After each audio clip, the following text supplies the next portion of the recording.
제가 느끼기에 우리 교회 성도님들은 다른 교회들에 비해서 대체로 헌금 생활을 참 잘 하시는 것 같다, 이런 생각을 합니다.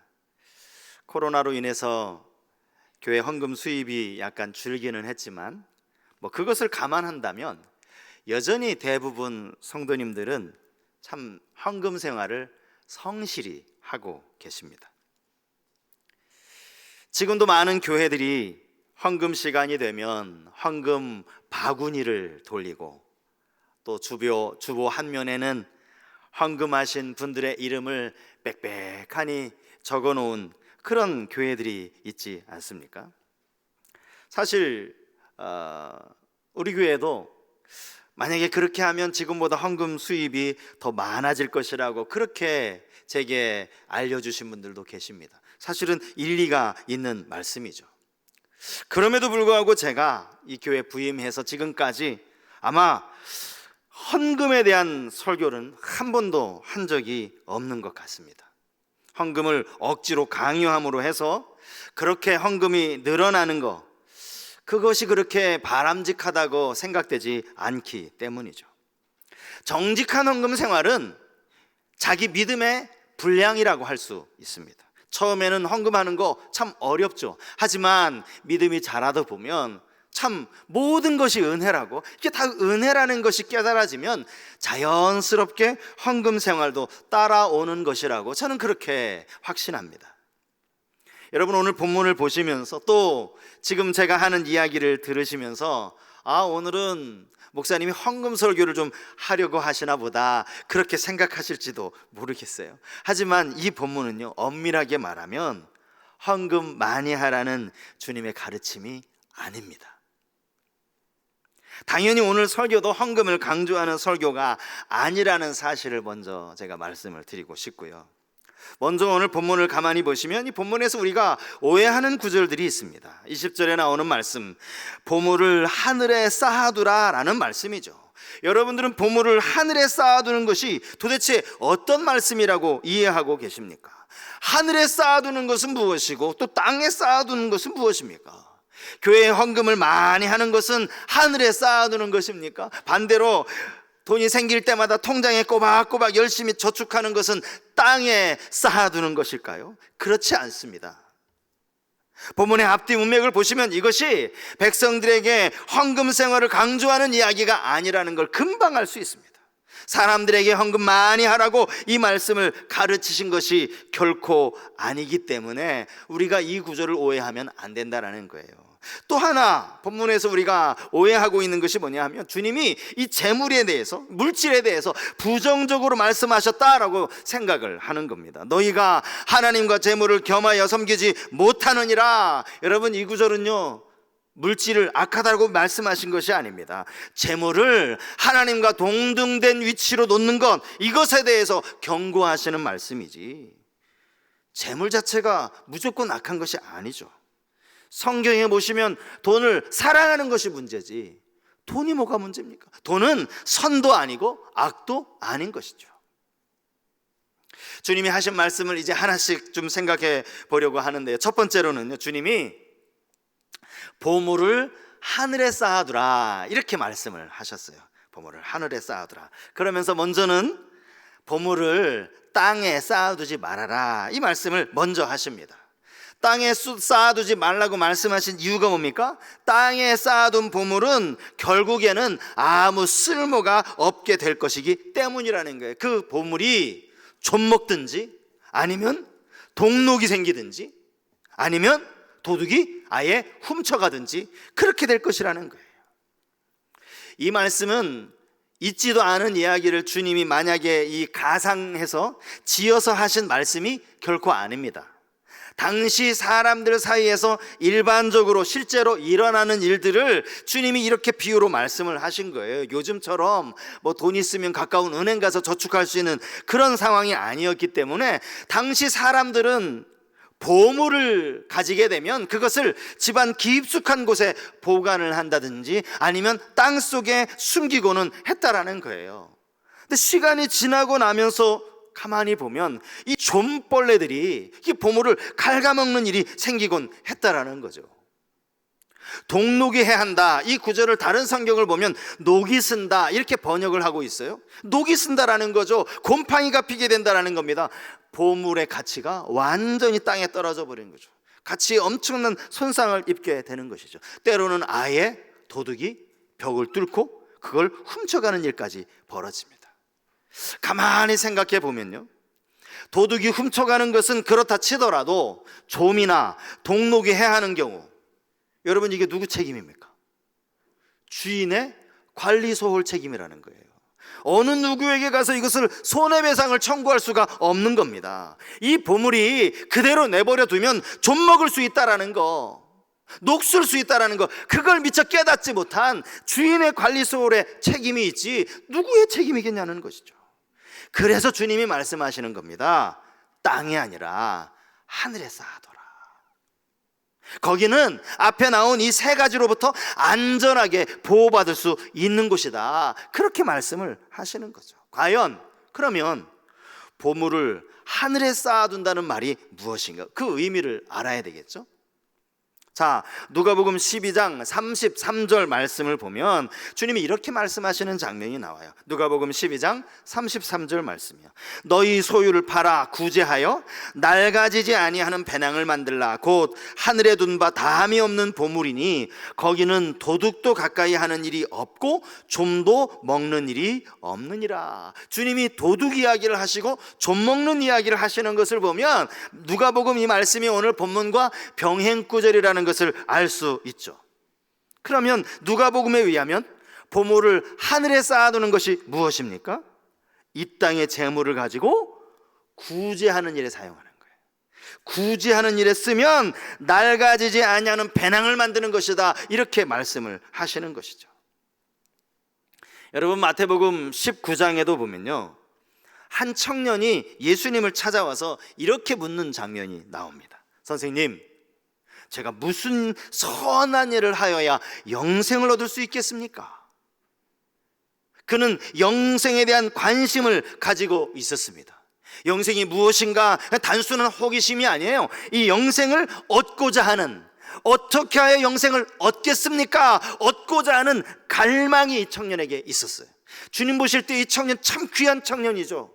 이 땅을 살아가면서 영원한 생명이 어디 있어, 그냥 이 땅에서 잘 먹고 잘 살면 되지, 영생에는 아무 관심도 없고 살아가는 청년들이 이 세상에 얼마나 많아요. 그런데 이 청년은 그렇지 않았다라는 거예요. 영생에 관심을 갖고 주님을 찾아왔으니 얼마나 귀한 청년입니까?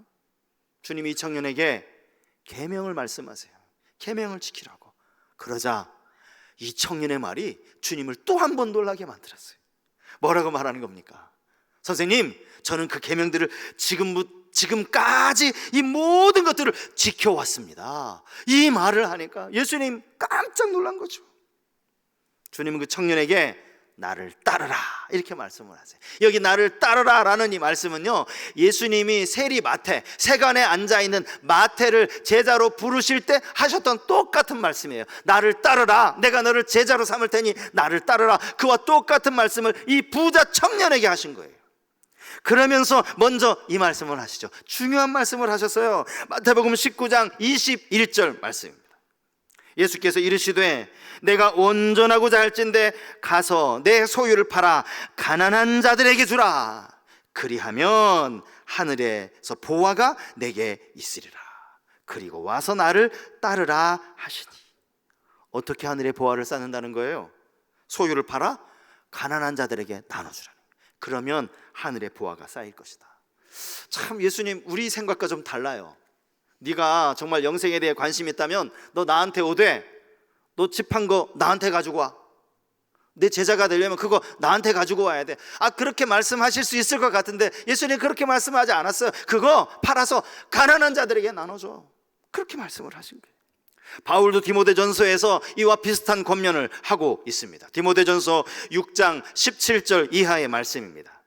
내가 이 세대에서 부한 자들을 명하여 마음을 높이지 말고 정함이 없는 재물에 소망을 두지 말고 오직 우리에게 모든 것을 후히 주사 누리게 하시는 하나님께 두며, 자, 그 다음 말씀이요, 선을 행하고 선한 사업을 많이 하고 나누어 주기를 좋아하며 너그러운 자가 되게 하라. 이것이 장래에 자기를 위하여 좋은 터를 쌓아 참된 생명을 취하는 것이니라. 장래를 위해서 좋은 터를 쌓는 것이 뭐라는 거예요? 선한 사람 많이 하라는 거예요. 나누어 주기 좋아하는 너그러운 자세로 살아가라. 주님 이 말씀을 하시는 거예요. 여러분, 오늘 지금 예배하고 있는 우리에게 주님이 이 시간 나타나셔서 하늘의 보물을 쌓는 방법을 말씀하신다면 뭐라고 말씀하실까요? 이와 똑같은 말씀 하시지 않겠습니까? 교회를 향하여 너희 이 교회가 하늘의 보물을 쌓는 방법이 뭔지 내가 말해 주랴? 똑같은 말씀 하시지 않겠느냐고요. 내 주위에 혹시라도 어려움을 겪고 있는 사람이 없는지 돌아보라고 말씀하시지 않겠습니까? 우리 가정에 하나님께서 이렇게 많은 물질의 복을 주셨으니 오늘 우리가 최고 좋은 식당 가서 최고 맛있는 최고 비싼 음식 우리 마음껏 배 터지게 먹자. 그러면서 하나님께 감사할 수 있죠. 하나님이 우리에게 이런 물질을 주셔서 이렇게 맛있는 음식을 먹게 하시는, 내 돈 주고 내가 사 먹는데 여러분 그게 뭐가 문제가 되겠습니까? 하지만 정말 우리가 하늘의 보물을 쌓아두기를 원한다면 그보다 조금 덜 비싼 음식을 먹으면서 다른 사람과 나누는 것, 그것이 보물을 하늘에 쌓아두는 것이라고 그렇게 말씀을 하신다는 겁니다. 여러분, 누가복음에 나오는 부자와 나사로 비유를 여러분 잘 아시죠? 근데 이 비유를 읽어보면요, 한편 생각에 야, 부자가 참 억울하겠다 이런 생각이 들어요. 억울한 것 아닙니까? 여러분 성경을 보시면 이 부자가요, 나사로에게 잘못한 게 하나도 없습니다.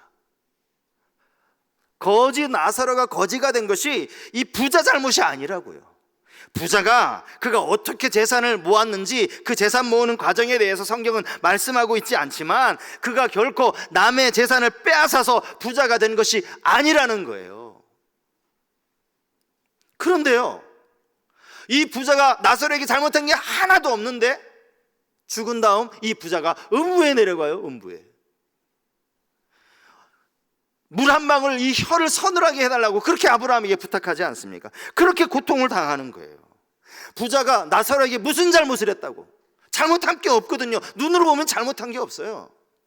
아브라함이 부자에게 이렇게 이야기하죠. 누가복음 16장 25절 말씀인데요, 아브라함이 이르되 예, 너는 살았을 때에 좋은 것을 받았고 나사로는 고난을 받았으니 이것을 기억하라.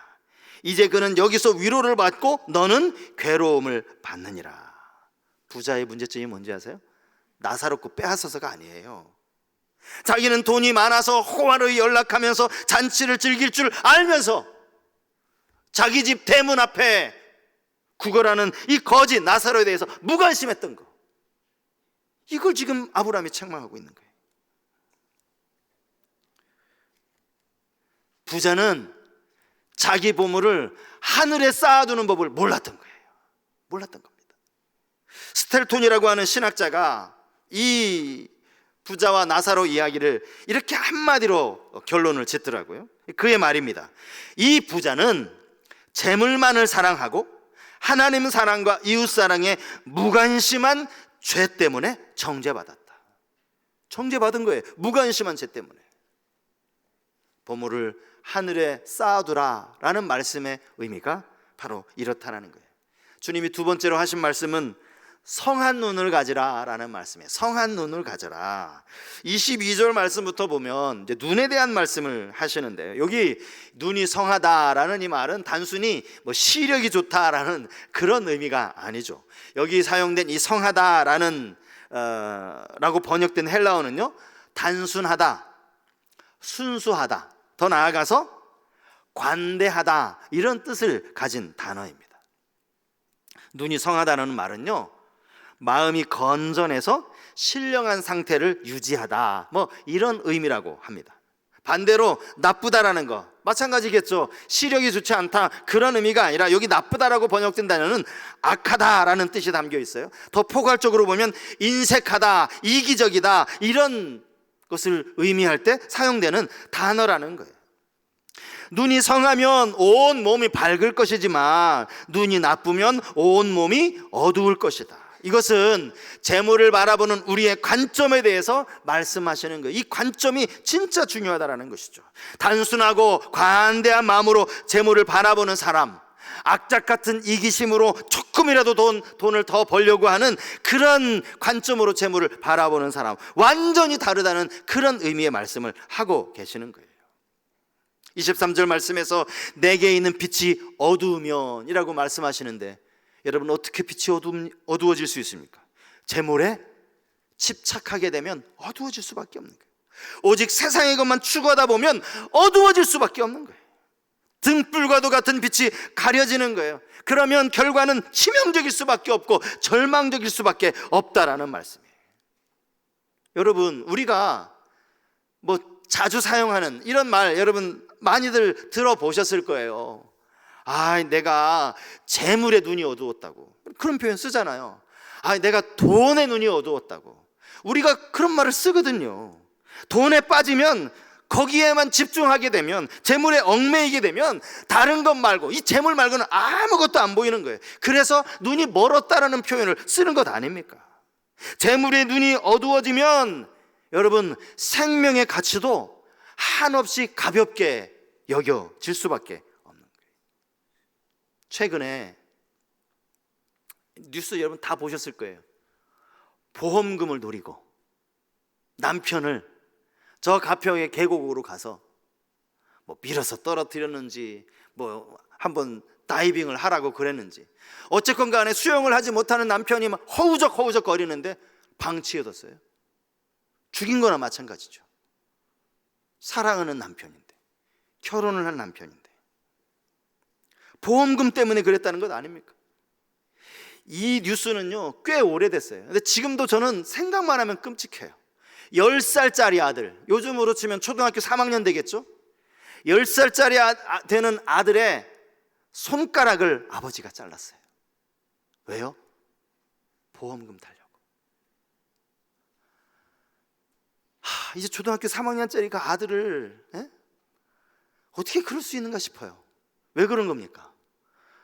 돈에 눈이 어두워서 그랬다니까요. 이 돈에 눈이 어두워지다 보면 다른 건 하나도 보이지 않는 거예요. 어떻게 하면 보험금을 더 많이 탈 수 있을까? 아주 끔찍한 상태죠. 23절 후반부에 이렇게 말하지 않습니까? 내게 있는 빛이 어두우면 그 어둠이 얼마나 더하겠느냐. 주님 묻고 계시는 거예요. 그 상황이 얼마나 절망적이겠느냐, 얼마나 치명적이겠느냐. 물질 앞에 사랑도 없어요. 물질 앞에 부모도 없어요. 아버지도 아니에요. 그럴 수밖에 없다라는 거죠. 중년의 나이에 접어들면서 많은 분들이 앓게 되는 그 질환 중에 하나가 이 안과 질환이죠. 대표적으로 이 녹내장, 백내장 이런 것들 아닙니까? 시력이 떨어져서요 앞에 것이 잘 안 보입니다. 사물이 잘 안 보입니다. 때로는 이렇게 시야가 좁아지기도 합니다. 사물이 뿌옇게 보이는 거예요. 아마 뭐 이런 안과 수술을 받으신 분들이 우리 중에 많이 계실 거예요. 참 얼마나 답답할까 싶어요. 이 눈을 떠서 아침에 일어나서 뭔가 사물을 봐야 되는데, 이 푸릇푸릇한 하늘을 봐야 되는데 이게 뿌옇게 보이는 거예요. 여러분 이게 얼마나 답답하겠습니까? 우리의 영적인 시야도 마찬가지라는 거예요. 영적인 시신경이 이렇게 좁아지면, 재물에 대한 욕심으로 딱 좁아져 버리면 다른 거 아무것도 안 보이는 거예요. 오직 그것만 보이는 거예요. 여러분 이게 얼마나 무서운 거예요. 우리의 영적인 시신경이 어떤가라는 걸 한번 점검해 보자라는 거예요. 당장 눈앞에 보이는 것만 쫓아가는 삶은요 영적으로 보면 정말 어리석은 삶 아닙니까? 아니, 어리석다라는 표현보다 참으로 불쌍한 삶이라고 할 수 있을 겁니다. 그들은 그렇게 살다가 돌이킬 수 없는 덫에 걸리는 것 아니냐고요.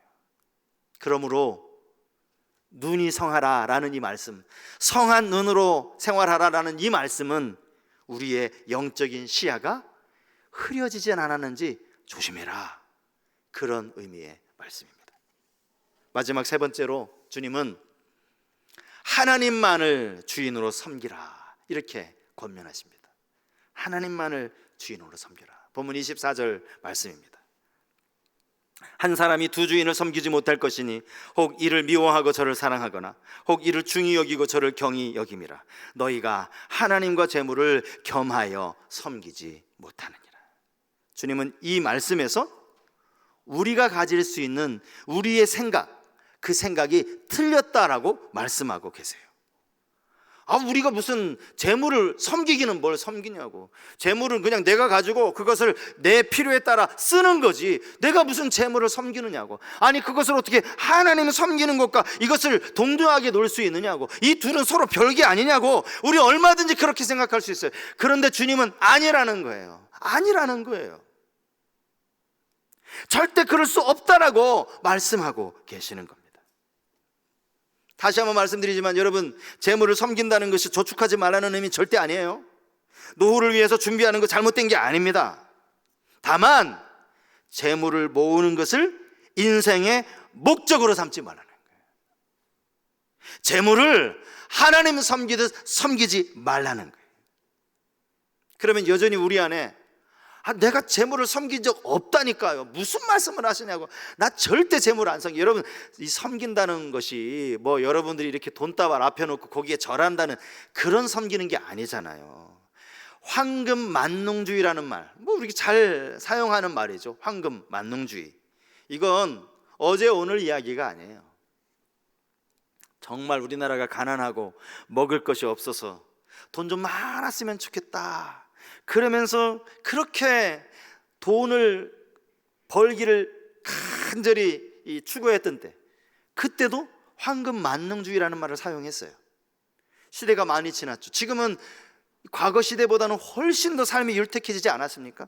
그럼에도 불구하고 여전히 우리는 이 현대를 살아가면서도 더 많이 가지려고, 내가 있는 것도 충분한데 더 많이 가지려고, 남들이 이만큼 가졌으니까 나도 저 사람만큼 가지려고, 여전히 우리는 황금 만능주의를 살아가고 있어요. 더 심해지면 심해졌지 결코 약해지지 않았습니다. 그런데 여러분, 황금 만능주의라는 말을 한번 인터넷에, 네이버에 한번 검색해 보십시오. 거기에 보면 황금 만능주의가 영어로 뭐라고 풀이되어 있는지, 영어로 뭐라고 풀이되어 있는가 보니까 머니 워십, 머니 워십, 돈을 예배한다는 거예요. 이게 황금 만능주의예요. 물질이 신이 되어버렸다는 것이죠. 여러분, 우리 가운데 이것을 부인할 사람이 있습니까? 황금 만능주의를 살아가고 있다는 거 부인하실 분 계세요? 그게 바로 돈을 숭배하는 거라니까요. 돈에게 예배하는 거라니까요. 사실 돈을 사랑하는 것이 일만하게 뿌리다라는 이 말씀은요, 디모데 전서에 나오는 말씀이에요. 바울이 믿음의 아들 디모데에게 했던 말입니다.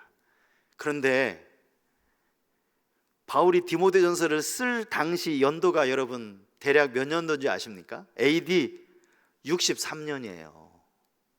지금으로부터 이거 뭐 거의 2000년 가까이 된 그 오래전에 바울이 목회하던 그때, 디모데가 목회하던 그때에 돈을 사랑함이 일만하게 뿌리가 된다, 이 권면을 했다라는 거예요. 그 말은 거꾸로 그때에도 사람들이 돈을 사랑했다는 거예요. 돈을. 디모데 후서에 보면 말세 때 사람들이 돈을 사랑한다라고 나오고 있지 않습니까?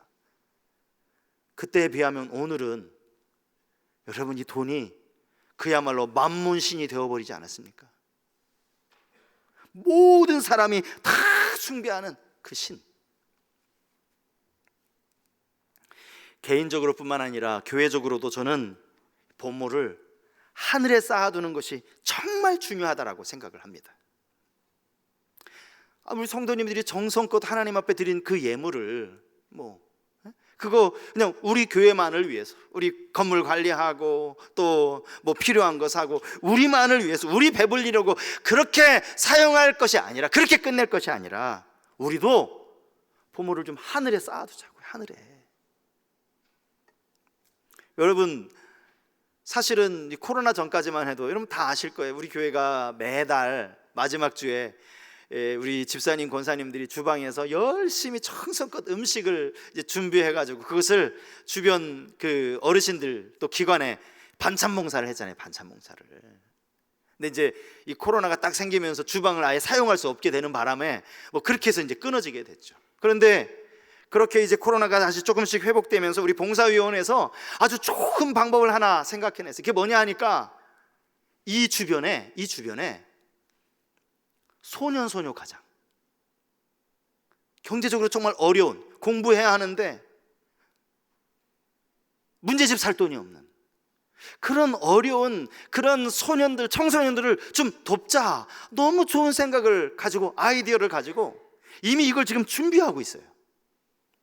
이게 우리가 뭐 그냥 한번 자 용돈 써라고 주고 끝날 것이 아니기 때문에 어쨌든 조금 길게 장기적으로 그들을 좀 도와야 되지 않을까, 이제 그런 마음에 조금 신중하게 이제 명단을 보면서 정말 이 사람이 진짜 도움이 필요한가, 이것들을 이제 지금 우리가 점검하고 있는 그 과정 중에 있습니다. 봉사위원회 우리 위원장님 비롯해서 참 수고를 많이 하고 계십니다.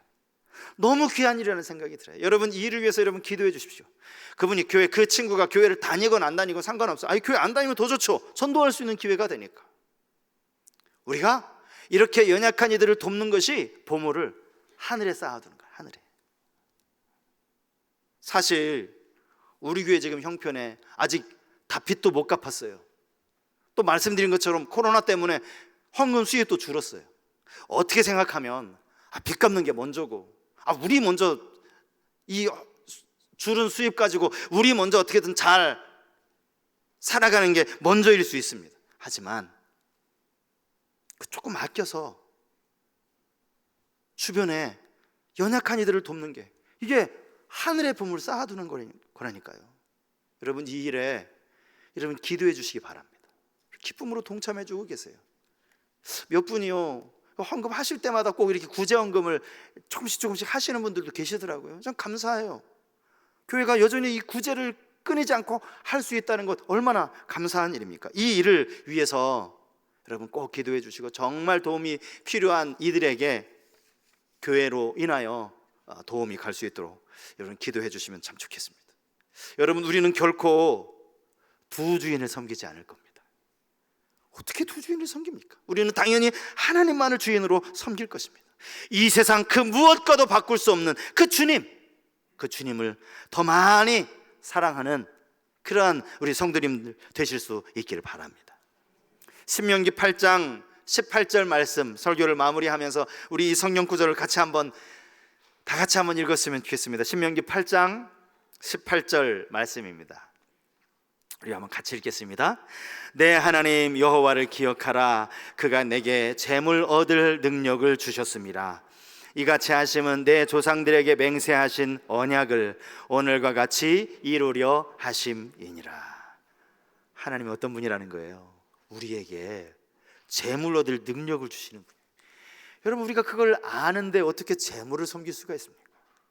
마땅히 하나님을 섬겨야 되는 거죠. 말씀의 결론은 이것입니다. 재물에 대한 바른 태도를 가지라는 것이죠. 재물로 인해서 더 크고 더 중요한 것 잃어버리지 말라라는 겁니다. 그리고 재물을 하늘에 쌓아두는 그러한 삶 살아가는 우리 성서교회 모든 성도님들 되실 수 있기를 주님의 이름으로 축복합니다.